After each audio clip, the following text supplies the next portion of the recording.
these are just sketches around the final season, really. And it's just taking elements from her father, from Jon Snow, but it's streamlined. It has the split skirts, which enable her to run around, move, fight, whatever she needs to do. It's a slightly padded doublet, which gives her a sense of protection, but then her fighting isn't about being armoured, it is about quickness.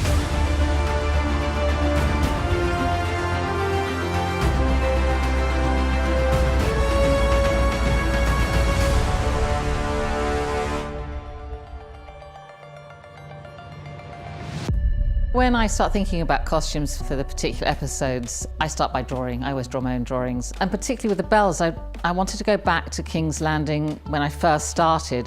And so I went back to some sketches that I did then, because to me it was really important to actually look at what these people should have worn, and then actually show how their life has changed. And here we see Cersei is in child, which is really important for her. So I was really keen to have the studding and the protection as a decoration to be over her belly.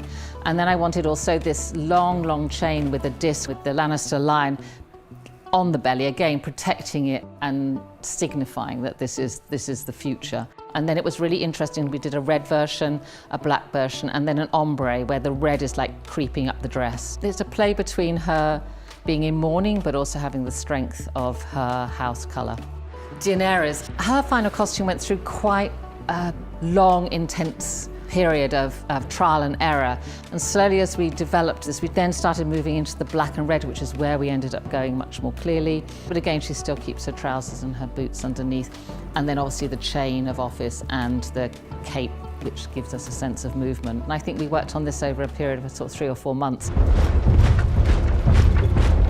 I had to think of the Golden Company, which were a group of mercenaries that came together. So I wanted them to look like a group, but actually when you look at them individually, there are elements that are particular to that man. So you see there's these gold over trousers, and they're all again slightly different, but they all have exactly the same silhouette.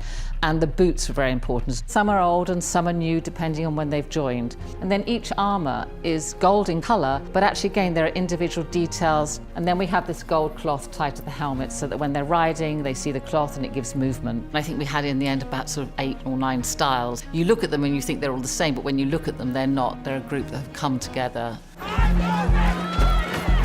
For everyone, not just costume, I thought the bells was pretty exceptional. It was enormously difficult to shoot over a long period of time, and it was just managing it and working with the other departments. You had to work really closely with stunts, with makeup, with prosthetics. At its height, particularly on that episode, you're running at probably 100 plus people. I wanted to take almost all the colour out of King's Landing. It's lost its way, it's lost its personality. When we first went there, it was a thriving city, and then we go there and it's almost people in rags, and I guess it's to represent that they're almost unimportant. They become nothing, they become unseen, so much so that these people who are in charge can ignore the fact that all these people are going to die. Distressing and aging costumes, I mean, it's such an art in itself. You make a costume that's new, and then you have to look at it and look at the character or the extra or whatever and think, what's happened to this person? So we'd start by sort of fading it with the sun, and then you'd probably start washing it because that breaks the costume down a bit more quickly. We'll do a lot of hand stitching and repairing on some because that again gives it a character. And then we look at the particular moment in the story that something's happened to it. So if it's burnt, we'll work out ways that we can singe or grease into it to give it more life. We usually have 12 weeks of prep before we start filming. And then once we start filming, we'll still continue to prep for the episodes as we move through. It's the organisation of that's so key. So, a great supervisor and a great team who are just constantly monitoring what's coming up, but also watching the script changes as well, because you have script changes all the time. But on something of that scale, you may make 100 costumes or something that then you don't need. We became like a family over 8 years, and the same people came back year after year, and so we knew where we were going, we knew everyone's ability, and we all grew so much within the show. I think we all feel like we can do almost anything now, so nothing is too big because you understand the process.